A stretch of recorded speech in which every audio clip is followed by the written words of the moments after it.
Hi everybody and welcome back to the Coyote Picture Club podcast. Today we will be discussing Scarface, Brian De Palma's Scarface, and we have our first non-Coyote Picture guest.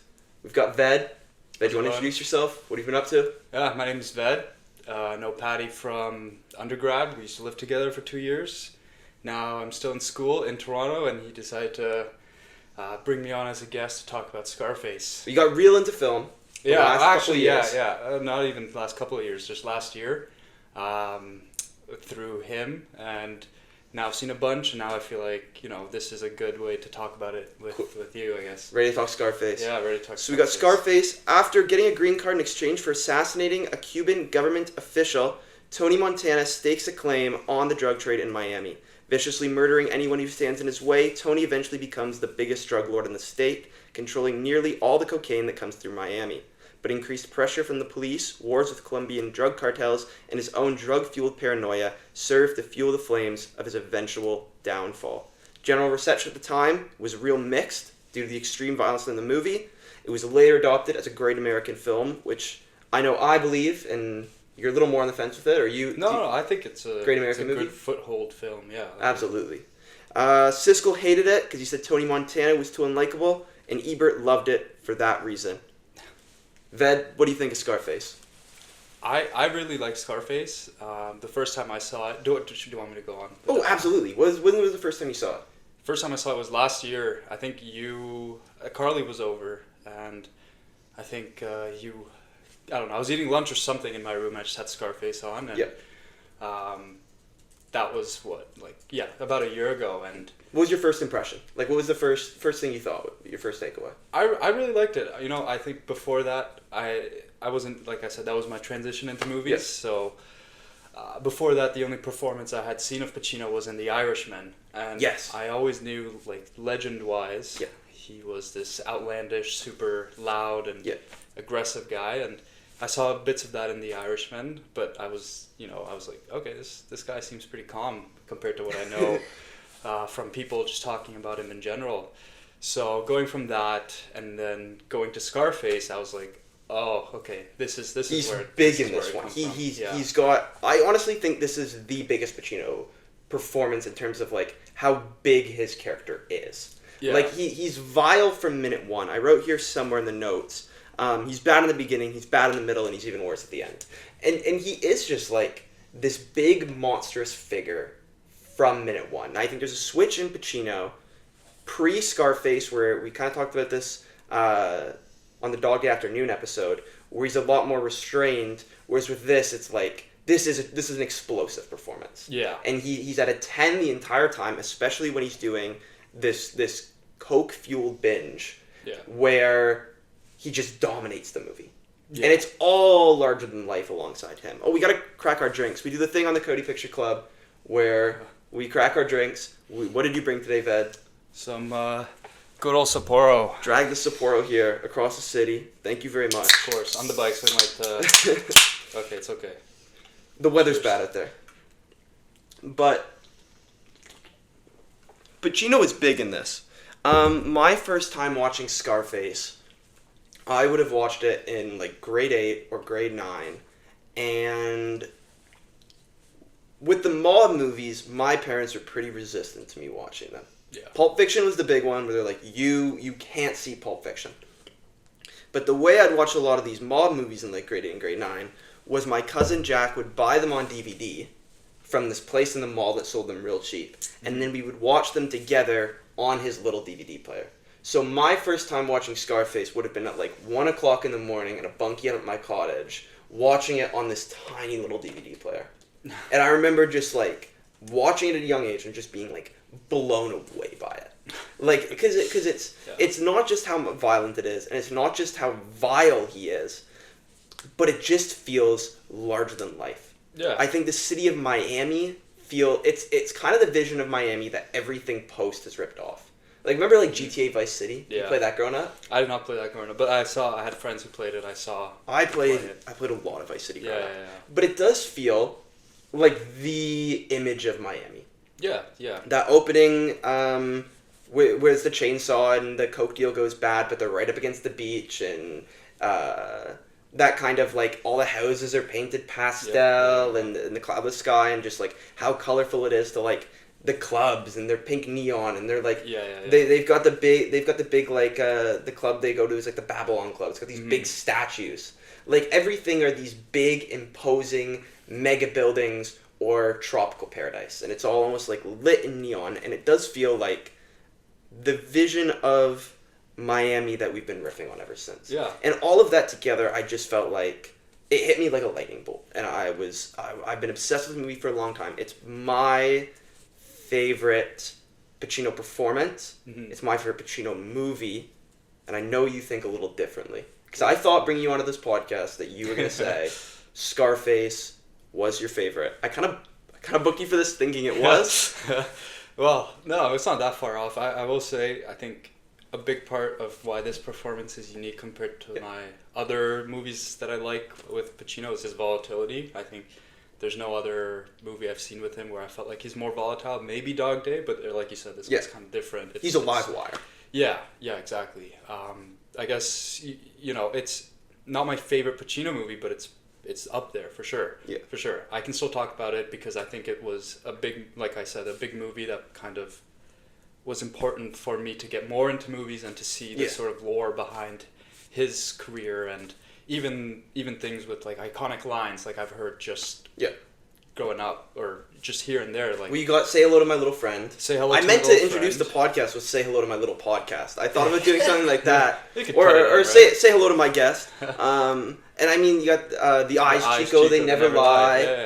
The first you get the money, then you get the power, then you get the women. And I think you brought up something really interesting a minute ago, where you talked about as an introduction to movies, because Scarface is very much in that like film bro introduction to movies canon. Yeah, it is one of the first movies that when you get into movies, people go, well, you gotta see Scarface. No, exactly. I think that was one of the ones you listed for me as well. So it was just honestly banging off the list. I didn't do it in any particular order because I think I watched Dog Day after, and then The Irishman watched Dog Day was after the first this, for sure. Pacino movie I saw. So it was all over the place, but it was more so, I think it filled in gaps in terms of his acting journey. Yeah. So you're saying, but you think you're going Irishman or Godfather as the better Pacino? No, the better Pacino movie. Godfather and Heat. Godfather and Heat. I think, I mean, it's not a Heat podcast, but... I mean, we're going to cover Heat, but if you want to give you a little bit on Heat. No, I just thought Heat was a later movie I watched. Yeah. I just felt, I'm not a critique of acting, or I'm not a, No, but we're bringing on it. I mean, this whole podcast is me bringing on my friends. No, I know. To have a beer and chat movies. You have all the authority to speak about Heat. I thought he had a lot more nuances in his performance there, which I appreciated in terms of, when, as being a detective, as caring for his daughter in the movie, versus here in Scarface, he was off the wire completely. Yeah. Which I can appreciate that, but I think with the volatility I saw in Scarface versus Heat, there's off moments in Heat where he has, a softer side and things like that. I do think there's almost not two modes to Pacino, but there's this restrained early Pacino, like your Panic at Needle Park or your Godfather, and then you have the larger than life, almost like salesman Pacino. Yeah, which is him in something like Dick Tracy, where he's huge in that. Scarface, I think that's kind of the switch between the restrained and these larger than life performances. And even later, when you have stuff like Any Given Sunday, when he's giving that speech, and it's like you get the story of Any Given Sunday, where it's the first time he gives that locker room monologue. Afterwards, Oliver Stone's like, "You guys need to react to this," because the whole time they were all sitting there like mouth agape, just like, this is incredible. But I do think he kind of rides the line right in the middle between this like real restraint, because he's a tired character and he's exhausted for so much of it. Yeah. But at the same time, you have that Pacino, I don't know, like how big he is, that explosiveness, where it's like she's got a great ass, like, because his character's like a coked up detective. But I find Heat really does ride the line between the two. Yeah, Scarface is one extreme, and then like Panic at Needle Park's the other. Exactly, and that's why I like it more than Scarface. His performance, I guess. Yeah, but so Scarface, one of those immediate movies that really got you into movies. Yeah, and sure. I do find it's like that for a lot of people. And I don't know, you could add on to what I'm saying here, but I do think the reason it's so accessible is it feels different than anything they would watch before. Yeah, and the way it's a big, it's an explosive performance, and the production design's just incredible. And also you've got that synth score. Like I find a lot of the that like electronic synth, very 80s, where it's just like this like where there it starts where it's all the Cuban refugees coming in over the boats. Yeah. And then the score is just going crazy, and you haven't seen anything like it. That's my first thought watching it. Was like, I don't think there's a movie quite like this. And for all the movies that want to be Scarface, none of them can be. No, I agree. I think that's a big, the general trope of the story, I think, is pretty standard. Some guy, comes from nothing, gets huge, it gets to his head, leads to his demise. But I think what separates it from a lot of other stories that follow a similar timeline would be, like you said, setting the scene, Pacino's performance. You're spotlighting something where it's the Tony Montana character in The American Dream. I've got here that it's not a fall from greatness or goodness. He's a criminal off the boat. He's got a criminal record, and he has a very superficial view of the American dream. He's an extreme version of this everyday common want. Yeah. That want for like money or power or women, that like the superficiality of the American dream, and he is that in its absolute most extreme. Yeah, totally. Is this the best gangster rise and fall? I also wrote here, as his wealth and power increases and he achieves the superficial American dream, his own mental state deteriorates into a thick paranoia. He cannot even trust those that he wanted. He needs to own them now. Ebert says he's a tough, cruel, hateful, ambitious criminal who thinks he knows everything but doesn't know when to stop. Is this the best gangster rise and fall? Yeah, so a couple things there. So yeah, I mean, starting, I think everyone sort of can appreciate, when he was in those, I can't what they're called, like those camps they were in. The immigration camps. The immigration camps, yeah. I think everyone sort of has a soft spot towards that in terms of, okay, look at the environment he's in. Mm-hmm. You can't blame him for wanting to kill that politician. Well, yeah, he's got to get out of there. He's got to get out of there. But at the same time, he gets his freedom and entrance into America through a political murder. Yeah, exactly. Through political murder, through a crime. He has that crime background. That's how someone contacted him in the first place to do that. The interesting part throughout the entire movie is, you mentioned his rise and fall, but I really like, I don't know if I could say juxtaposition, but with his like relationship with Manny. Yes. Someone who's like there for the ride, but he doesn't indulge or go the same sort of. That is true. Yeah. Blow up like Pacino in the movie. Well, because the Manny character finds love with the Pacino character. Like, there is no love in Pacino. I don't think that the Tony Montana character can even fathom love. It is just more. It's just more. Whereas the Manny character, he does fall in love. Yeah. And because he's in the vortex of the Tony Montana character, he gets murdered. Yeah, and I think, I don't know, to me it was like there's the craze of Tony Montana's character, or Tony Montana, and then him who's sort of capitalizing on the opportunities given to him, and he's sort of more good. Yes. I saw him as a good sort of like... He's probably the best person in the movie. Yeah. He was a good person, relatively speaking, and I think as someone who obviously is not in crime, who still feels for... We tried to get an actual criminal for the episode. Yeah. I put some calls to the mom and said, anyone want to talk Scarface? And none of them did, so I'm like, I guess I'll call Ved. I could give you someone. I'm kidding. It's just, I feel like I could feel myself getting into the story through Manny. Yes.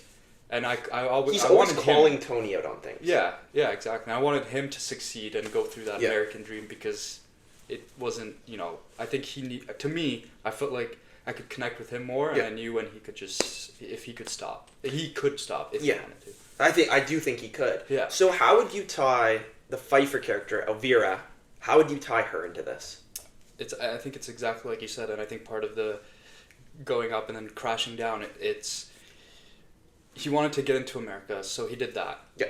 Killing someone. And then he wanted to get a lot of money fast. and rise up fast. So he quits his job as a dishwasher cook. On day one, too. Day one. Like, day one, he's like, he has to wash one dish, and he's like, get me the fuck out of here. Like, I'm not doing this again. Exactly. And then it's like, he's offered this small-time job, but he wants more. No, he wants to meet with the Colombians to get the cocaine. And then, whatever, that goes well. He gets more. He meets, what's his name? Frank. Yeah. Meets Frank, moves up there, does well for himself. He gets to that top, and it's like, now He even gets to the top, and he's like, he still kind of wants more. He wants more. He wants closer to Frank, and when he sees Elvira come down the elevator, which is such a great introduction. She gets in the glass elevator, and it's slowly moving down. Yeah. And he sees her, and he's like, I want her. Exactly. And I do think the thing that Elvira and Tony have in common is they're parasites. Yeah. They cling to people and, like, suck them for, like, everything they're worth. Yeah. Once Tony has felt like he has surpassed Frank, once he feels like he's gotten bigger, he can shoot Frank now. And Elvira is kind of the same way. There's another person in power, so she's just going to drift from one to the other.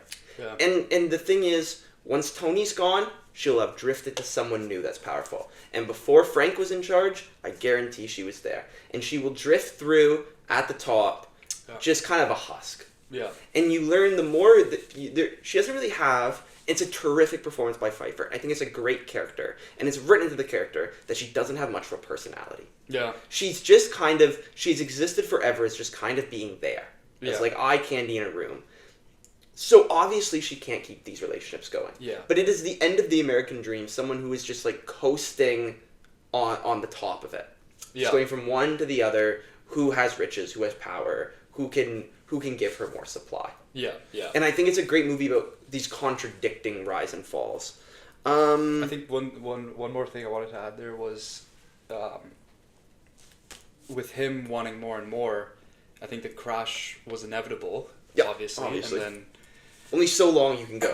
Yeah, exactly. Only so much more you can get, and once he reached that, American dream, superficial American dream of having everything, that mansion, Michelle Pfeiffer, whatever, Elvira. It kind of felt like, because I had watched the Aaron Rodgers documentary before. Okay. Connection. I'm liking it. I'm already loving where this is going. But I think something that I remember from that documentary was he always wanted a Super Bowl growing up. Yeah. He got the Super Bowl, and then it was like, now what? Mm-hmm. Now what? And then came, all his own controversies, all his own sort of figuring out what he wants, and then you get the caves and this and that. I think that athlete mindset is something Montana almost has. Yeah. I mean, like, there is something, I'm not comparing like Tom Brady to Tony Montana, but there is something about Brady where it's like he got his Super Bowls. His wife was like, I'm going to divorce you if you keep playing. And he's like, yeah, I gotta go for another. Yeah. I gotta go play in Tampa Bay. And if you told Tom Brady right now he could start for the New York Jets, if you told him on opening day he could start for the worst team in the league, I think he would do it. Every time I think he would do it in an instant. Yeah, I think there's guys like that just like they need to win. And I don't know, it's something with the athlete mindset that I think Montana shares, but in an obviously extreme version. Yeah. The other thing that I wanted to add, it was the first time that I noticed this, is he's got his motto, which is "The world is yours." Mm-hmm. He's got it on the globe in his house, and he first sees that after he kills Frank, and he's looking out the window at a big blimp, and it says "The world is yours," and he takes that as a personal motto. But what I kind of logged into this time is that "The world is yours" isn't just his motto, it's on the side of a Pan-American blimp, and after it says "The world is yours," it says Pan-American. His personal motto of success and individuality is something he just took straight from a corporation. Yeah. And he adopted that as his own, and it plays it like there's no satire to that. Like, obviously there's a satire, but he doesn't recognize that. Yeah, he's not picking up that this was kind of drilled into his head before him. And I find that interesting. Yeah, no, for sure. I never thought about that. I picked it up this time. I was really proud of it because I've never heard anybody talk about that he takes it from Pan-American. Yeah. And I find that interesting. I guess that kind of fits in with his tunnel vision too, eh? Mm-hmm. Doesn't take anything in greater context, just sort of the world is yours, sees it, I guess. Yeah, I don't even think he's particularly too smart. He never strikes me as intelligent. He just kind of like brute forces his way through. Oh yeah. Brute force, and then Yeah, I was, to add to that, no long-term... No, he's just he's vile the entire time, and it is just about him. And even when he's doing something for someone else, like when he goes to the mom and he brings the money, he's not bringing the money for her. He's not bringing the money for his sister, who he has a bizarre relationship with. Oh, dude, the first time I watched that, it is something that I think about, where it's like he's such a weird relationship with his sister, so odd. And yet like Tony Montana has almost become like this dude bro icon, like where like people say the Tony Montana lines. Yeah, I don't get that. It's like the whole Wolf of Wall Street thing. It's like you're not supposed to like this this is guy. like Wolf of Wall Street. I think the most similar movie is Wolf of Wall Street in terms of like the excess and the indulgence to its absolute 10 out of 10. I got a note here, a lot of violence in this movie. You got that opening apartment scene with the chainsaw. You got the big final shootout. Yeah. You got him killing the Cuban government official. Yeah. Just, there's a couple other scenes. F. Murray Abraham, great actor, being thrown out of the helicopter and he's hanging. Yeah. What do you think, what purpose do you think this violence serves? I think it's exactly that. It's just violence. No, yeah, it's violence to add to... Okay, you know, the chainsaw scene was definitely like gosh. I mean, that's right. And De Palma does such a good job with the close-ups. He does it when Tony Montana assassinates that government official, it's that close-up on the eyes. He does it when Manny is shot, which I didn't even mention there. When Manny is shot in his house after he finds out he's with the sister. That extreme close-up. Yeah. He does it a couple times when someone does a really close-up on their face. It's always striking. Yeah, it always gets me. With the chainsaw scene where he's actually just being sawed, Tony Montana doesn't really react to me. He just not a ton. He hides kind of behind the shower curtain to turns block the away. blood. But to me, I don't know. That was like why is he not? He's not frightened by violence. Yeah. So that was, I think, a good intro as to what this guy's tolerance level is. At least that's how I interpreted it. Well, when after that, something that would be obviously traumatic, when Frank asks him, he's like, "Oh, I did that for fun. That was fun. That was a good time." Yeah, exactly. And to be honest, you kind of believe it. And I do kind of believe it. I do kind of think that thrill was fun for Tony Montana. Yeah. And I think he's a guy who puts himself in situations like that. And the real turn of the movie is after he kills Frank, he realizes someone can do that to him. And that's why he gets so paranoid. Yeah. But I think for that first hour and a half of the movie, it's fun. He is having fun with it. Yeah. In a way that's interesting, and I find the violence, especially the last 15 minutes where they go to kill him, and he takes like 30 shots to the chest. And he's still standing, he's yelling, he's going nuts. And I mean, you gotta say to my little friend, it's like, it's so maximalist. How else can you kill Tony Montana? De Palma's Miami, it's very oppressive. Yeah. You got a thick synth score. I wrote that it's almost a land of nightmare. Clubs are drenched in pink neon and streets drenched in shadows. Even the house that he usurps is so modernist it lacks personality. It's larger than life, the mountain of cocaine, it all fits Tony Montana's worldview. What do you think about Miami? So I saw this movie last year, and I had been to Miami. You've been to Miami? I've been to Miami when I was in grade 9. Does it look like Scarface? You know, to me as a grade 9 kid, it almost was, I wouldn't say nostalgic, but it reminded me of it. Because it captures the time. It captured it, yeah. You know, it was in Miami in the 80s. But you weren't in these clubs. No, I wasn't in these clubs. I can't speak on that. But even what I saw in the streets in terms of these large groups just howling away and smoking weed everywhere and alcohol everywhere. You know, I still don't, but I didn't have a lot of life experience then. But now when I saw it in terms of the movie and the setting in Scarface, it reminded me of that. Mm-hmm. I thought it captured it really well from what I remember, so I definitely have to go back and I want to reinforce that. Yeah. But there's a great documentary that I like a lot called Cocaine Cowboys. And it's talking about these like drug smugglers in the 1980s, in the early 1980s, kind of around where Scarface is, where at this time Miami is basically considered a narco state. Yeah. There are stories about people paying for haircuts in cocaine. It's almost like a second currency because of how much was coming in Yeah. and how Miami at this time was almost like a lawless state. And there's something like that where it sounds so unbelievable, and the farther we get from it, the more unbelievable it seems. And you got this Tony Montana character who's so big that it makes it seem like Miami has to be as big and lawless as him to understand how he exists in this world. Yeah, yeah. And I do find Scarface, I don't think there's a definitive New York movie. We kind of talked about this on Dog Day Afternoon, but there's not a definitive one. And I don't think there's a definitive LA movie. You've got things like Mulholland Drive, which captures like the fame and the Hollywood. You've got Heat, which kind of captures like the seedy underbelly. Mm-hmm.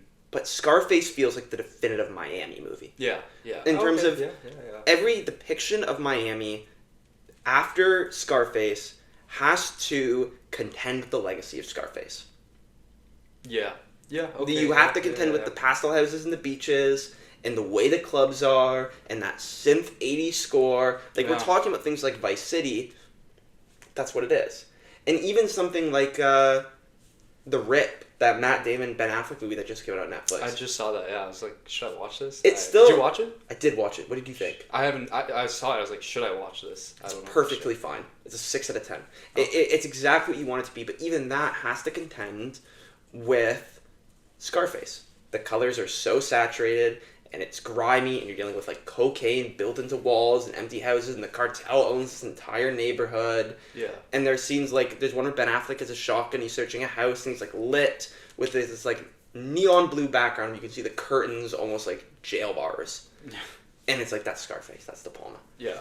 You can't do Miami in a movie now without dealing with Scarface. No, and that's part of, I want to go back and just see like that connection. Now that I've seen Scarface, I do want to go back and see what that's like now with this new context. I'd love to go to Miami. Yeah. I mean, something beyond just Kodak Black, which is what I think. Beyond Kodak Black would fit great in Scarface. Academy Awards. How many nominations do you think Scarface got? I'm gonna say none. Got no nominations. Yeah. Not only that, it got a Razzie for Worst Director. De Palma was nominated. Oh, I didn't know that. No. Can't believe it. Yeah. This feels like one of the definitive 80s movies. Yeah. I'll read out the nominations here. I mean, Robert Duvall wins for Tender Mercies. Hadn't heard of that before doing research. Yeah. Best Picture goes to James L. Brooks' Terms of Endearment. And the rest are The Big Chill, The Dresser, The Right Stuff, Tender Mercies. Completely snubs everything I like with this year. Because obviously I think Scarface should be there. I think Pacino should have won. I also love Videodrome. Great Canadian Cronenberg movie. Risky Business. Seen Risky Business? I have not. Another great synth score. Tangerine Dream does it. It feels like a After Hours, which means it feels like a proto Uncut Gems. Oh. It's a lot of fun. It's Young Cruise. It's like his big break. Oh, it's a cruise movie. Okay. It's the one where he's dancing in his underwear to that old time in rock and roll. Oh, okay. You know the one I'm talking about? I've seen the clips. Yeah. But no nominations. Insanity. I do think sometimes it's really cool for a movie to receive no nominations. Yeah. It makes Scarface cooler. I think if Scarface had won Best Picture and Pacino wins Best Actor and it's immediately received as canonical instead of this might be too violent. What if the kids are encouraged to start a drug empire? Which, I mean, we were, but most weren't. But I think that makes the movie cooler. Same thing happened with Uncut Gems in 2019, and you sometimes have that where a movie is too cool for the Oscars. Yeah, that's weird. I don't know, like, I don't know what. Yeah, that's weird. I don't know if it's like looking back at it. This is a formative movie. Yeah. That's transcended decades to still be relevant to us when we weren't even born 20 years later. Yeah, maybe the awards just don't have that level of appreciation for what the movie could be later on. I don't think they love De Palma. I mean, De Palma's one of my all-time guys. I mean, I love Scarface so much that when I made a movie in fourth year university, it's like, this has got to be an epic about coke dealers. Like, Scarface is formative for me in that way, and De Palma's formative, and I love De Palma. Yeah. His three mob movies were Scarface, The Untouchables, Carlito's Way, I love all of those. I love Carrie, I love Phantom of the Paradise, you got Blowout. De Palma is one of those formative filmmakers, and he's obviously in the vein of someone like Hitchcock. He riffs a lot on Hitchcock with movies like Body Double, and Hitchcock wasn't that recognized either. And I just think sometimes filmmakers are too cool for the Oscars. Well, I'm curious. Do you have like other movies that have had 0 nominations? Oh my god, so many. If you go through, you can find a million. Yeah, I wonder. Ah. Uncut Gems was the first one because really recently it felt like Sandler was like gunning for that Best Actor and then it's like received nothing. Yeah, which is why I think they went overboard with Marty Supreme. We got fun questions. If this was a Muppet movie, who would you have as the human? And which Muppets are we casting? Who do you want as the one human? I need to be reminded of the Muppets, to be honest. Okay, Miss Piggy. Where are you putting Miss Piggy? Michelle Pfeiffer. Obviously, yeah. Are we doing Pacino as the one human? Or is it more fun if it's the Manny character? And you have, like, Kermit play the Pacino role. Yeah, Think about it. I'm mixing it up here. I'd put Kermit as Pacino, yeah. I think that'd be better. Okay. I have, what'd you say? I think Animal would be a good Pacino. Oh my god, Animal would be... I was also going to say Animal for the Mark Margolis character. Guy. Oh, that guy. He's my favorite Muppet. He's my favorite. But I think Animal would be a great Mark Margolis character. The one who's like, we're going to blow up the UN guy. The guy who's going to speak. Hector. Can you give your best Hector. Pacino impression? Oh. Which line do I... You can pick any movie. I say this to Ella all the time.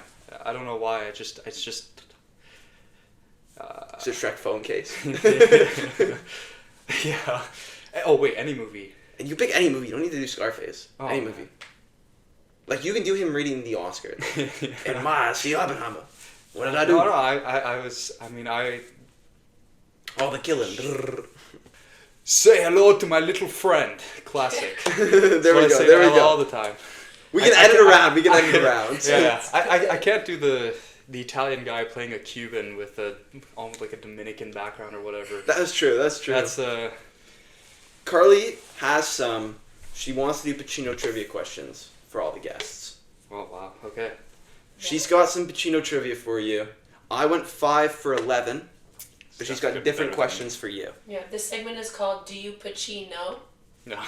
I sent the questions to you, Patrick. You can ask him. Oh, I'm asking him. Yeah. Oh, where'd you send the questions to me? Text. Okay, let me open my. It's a working thing. I will preface that I'm still working through movies. That's okay. I'm still early in my. My letterbox? I recently updated it too. Oh, how many you got? I'm at like 440 or something. Wow. You're moving up in the world. I'm moving there. I saw yours. You're like 1100 or something. I hit 1,000 a little bit ago. Yeah, I saw. I'm not gonna lie. I was pretty proud. I started being like, maybe I should host a podcast. Pretty lonely in high school. I had a rough pandemic. Am I asking the questions you asked? Oh. How old was Al Pacino when his youngest child was born? Like his most recent child. His most recent child. Oh, he's 82, right? 78 or 80. 83. We're giving it to you. That's one. Yeah, we want between 2 years, so you got it. That's one point. Okay, nice. During the filming of which movie did Pacino sustain burns from picking up a hot gun by the barrel? Oh, I read, this came up on my Instagram somewhere. Carlito's Way. It's this movie, it's Scarface. Oh, shit. Was Pacino's first on-screen acting appearance before or after 1965? First on-screen. Before or after 1965? After. It is after. It's 1968. He was on NYPD. Before wanting to pursue acting, what was Pacino's dream job? We have multiple choice. Oh. Football player, baseball player, chef, mailman. Chef. It was baseball player. Really? Interesting. True or false? Pacino started smoking at the age of 9. He's Italian. Okay, what do you mean starts like? Started smoking. Like regular. Yeah. True. It is true. It's nuts. We don't have smoking 9-year-olds anymore. During the 2020 Academy Awards, Al Pacino admitted he's a big fan of which rap artist? Options. Oh, A. Eminem. B. Kendrick Lamar. C. Doja Cat. D. Tupac. I feel like you're pulling me here, so I'm gonna say Doja Cat. No, it's Eminem. Oh shit. I fell for the red herring. What iconic animated character is on Pacino's phone case? Oh. It's Shrek, right? It is Shrek. Yeah. What was Al Pacino's childhood nickname? I know his name's Alfredo. It is Alfred. That was one of my questions last time. Sunny Boy. There we go. Does that count? That counts. How many times has Pacino been arrested? 2. 1. Charged with possession of a concealed weapon. For what 2011 film did Al Pacino win Worst Supporting Actor, Razzie, in which he portrayed himself? Worst supporting actor where he portrayed himself? Yeah. What? Yeah. Yeah. He plays himself in a movie. It's classic, one of those like worst movie ever made. Which is actually not even bad. I think it's a perfectly fine movie. Gosh. Is it a documentary about him? No, it's Jack and Jill. Oh. Because that's... Have you not seen Jack and Jill? I have not seen Jack and Jill. Okay, after this podcast, I'm going to show you Dunkachino. Oh, the Dunkachino. I thought that was an ad. No, that's real. That's from Jack That's and real? Jill. Yeah, no, that's from a movie. I thought he was just doing an ad. No, because that's the whole bit of the movie is Adam Sandler... The whole bit of Jack and Jill, okay? Jack and Jill, Adam Sandler plays like him and his sister. And the Adam Sandler boy, Jack, is trying to convince Al Pacino to do a Dunkin' Donuts ad. Oh, dude, this entire time. And at the end, he convinces them because Al Pacino falls in love with the girl version of Adam Sandler, Jill. And then he does Dunkachino, where he's like, Dunkachino. Okay, what's my I watched name? the movie. Okay. But it was supposed to be a Starbucks sponsorship because it was going to be called just the Cappuccino. Yeah. Which makes more sense makes than a lot of- Dunkachino. 100%. But instead, what's his name? It's Dunkachino. But I love Dunkin' Donuts. What is Pacino's favorite Shakespeare play? Carly wrote something here that I disagree with. I think it's wrong. Hamlet? It is. Hamlet's the right answer. I thought it'd be Richard III. Oh. You got Let's 1, go. 2, 3, 4, 5, and then Patrick hinted you for it to get 6. That's so fine. We can 5 call out that of 6, 11. 6. That's 6. 6, you We can call it five you and a beat half. Patrick. You beat me. I Patrick did. got 5 out of 11. When you see my episode tonight, it's rough. I really butcher the trivia. I go like 5. I go like 0 and 5 right at the start. But the multiple choice helped a lot. Except for Doja Cat, I guess.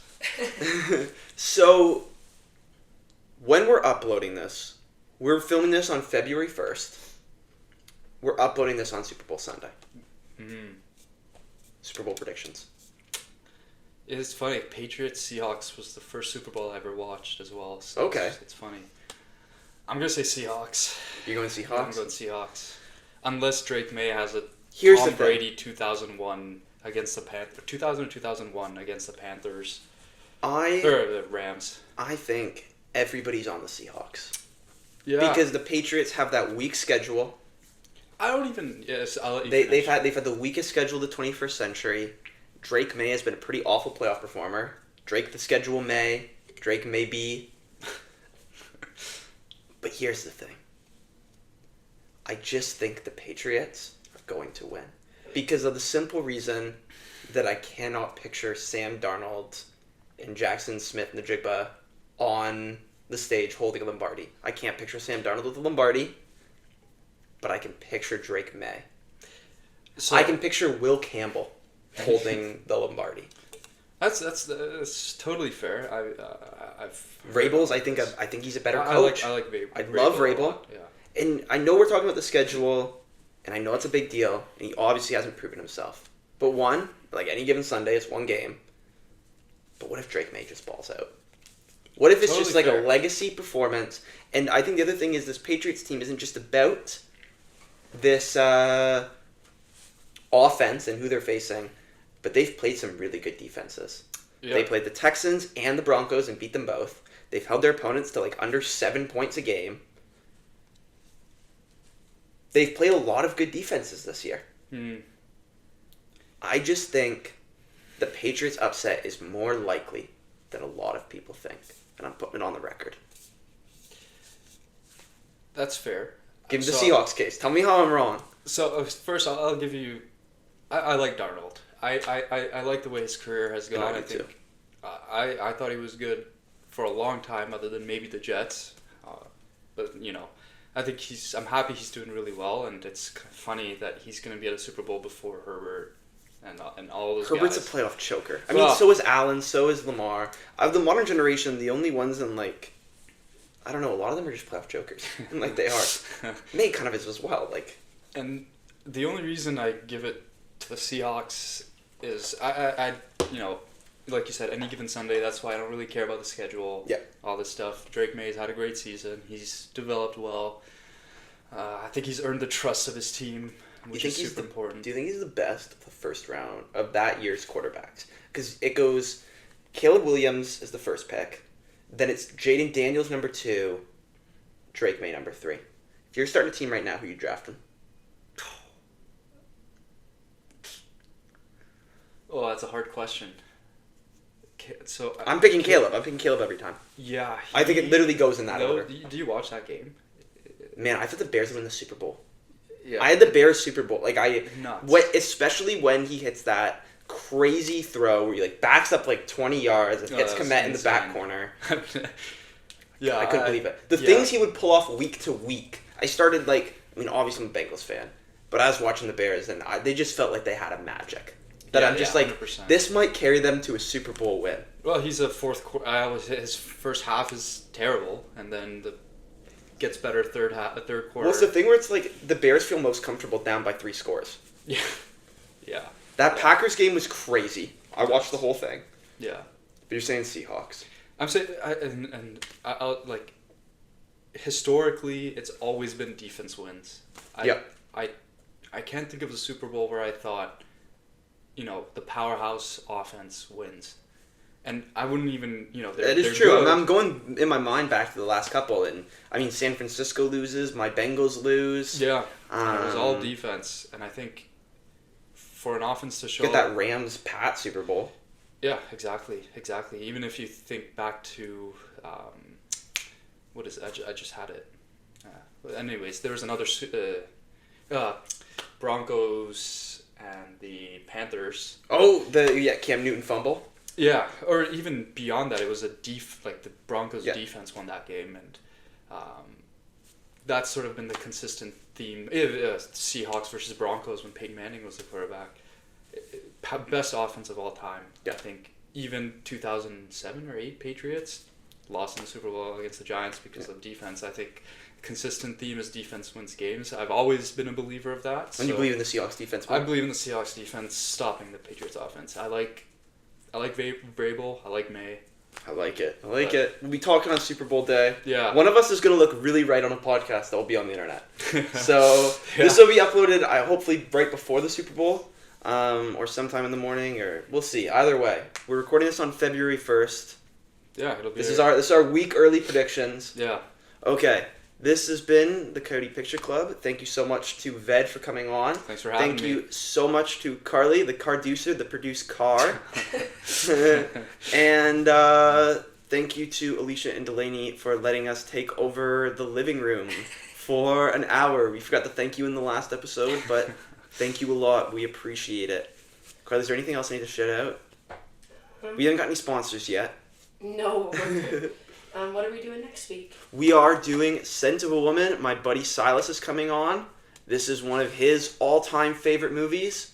And we get to talk about Pacino's Oscar win. He's got one Oscar win, Scent of a Woman. Yep. And pretty excited for that. So come back next Sunday for that episode. Hooah. Hooah. Hooah. Hey, that's a wrap.